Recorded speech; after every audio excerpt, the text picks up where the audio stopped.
Hey everyone, Ava here, and today we're going to be looking at Hasbro's Star Wars The Black Series. And this is Vizsla, and this is from The Mandalorian.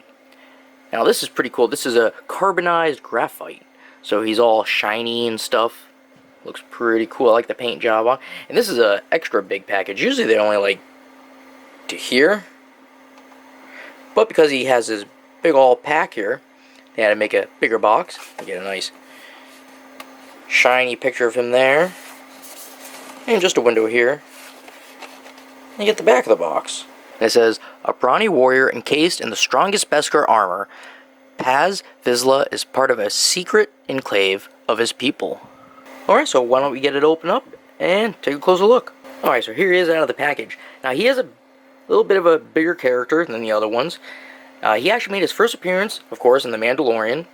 He was an antagonist, and then he became friendly. He helped Djarin get out of the planet they were on when he decided to take, I can't remember the name, the child off the planet to save him.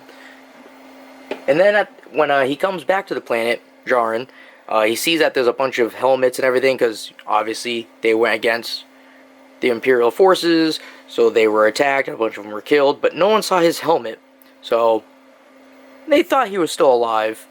At least fans did. And turns out he was. He came back in the Book of Boba Fett in episode 6 or 7, but of course he's an antagonist in that. He goes against Djarin, trying to get the Darksaber from him, but he loses. Now, this guy, I just love this metallic finish it has on him. The blue, even like the gold has a shine to it. The gun, like especially here, I like the blue tips with the silver, and then it goes back down to like the brown. That's really cool.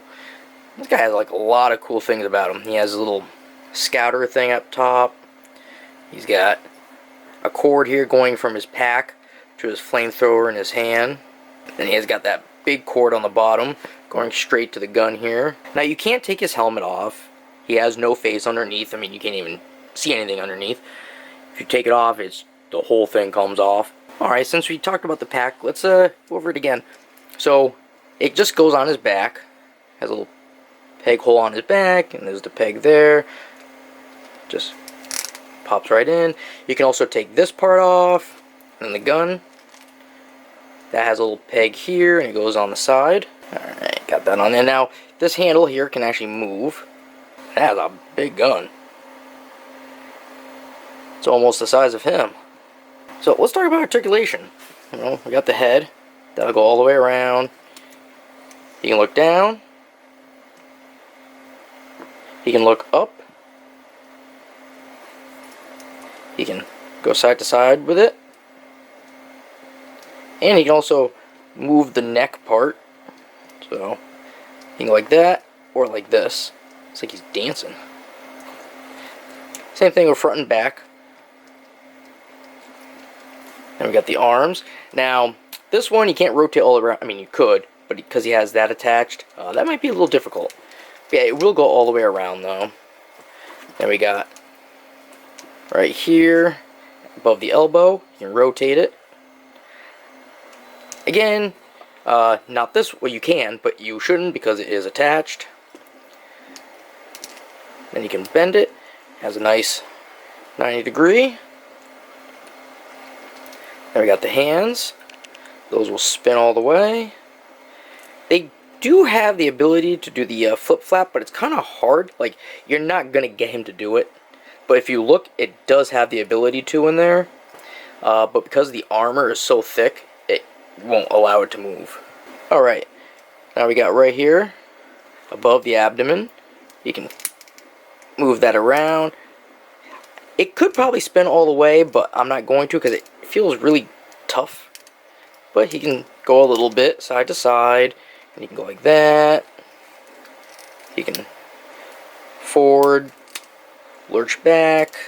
So after right here, there's the waist. The waist actually does nothing. You can't move that.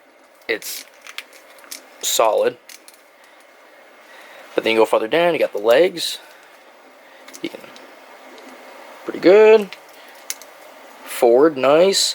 Back, not going to, because he has on his little, I don't know what you want to call it, skirt, back piece, I don't know. But yeah, the legs, it prevents the leg from going back. Now, you can rotate the leg right here, around the thigh area. But it's very tough, at least mine is.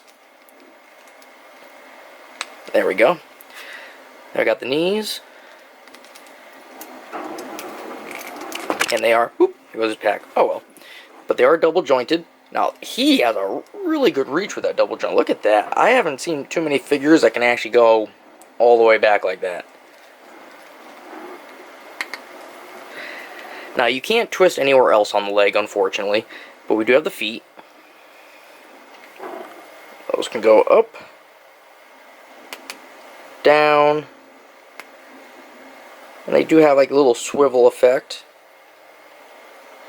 but you can't actually rotate it.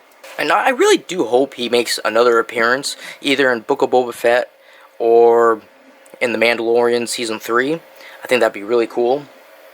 I like to see a lot of the characters again, but definitely him, because he has like that whole like friendly, unfriendly relationship with the Mandalorian. I never knew his name was Jar in it either. I always just call him Mando because that's what the other guy calls him, Keith. But yeah, I love it, especially that he has battle damage on him, little scruffs and paint pieces missing, scratches. That's really cool. And this gun with the 3 colors on it. You don't see that a lot with accessories, like having multiple colors, especially when it comes to like weapons. They're usually either solid black or whatever color they're going to use. Alright, that's just been my review of Star Wars The Black Series, part of The Mandalorian. This is Paz Vizsla. And if you have any comments or questions, feel free to leave them down below.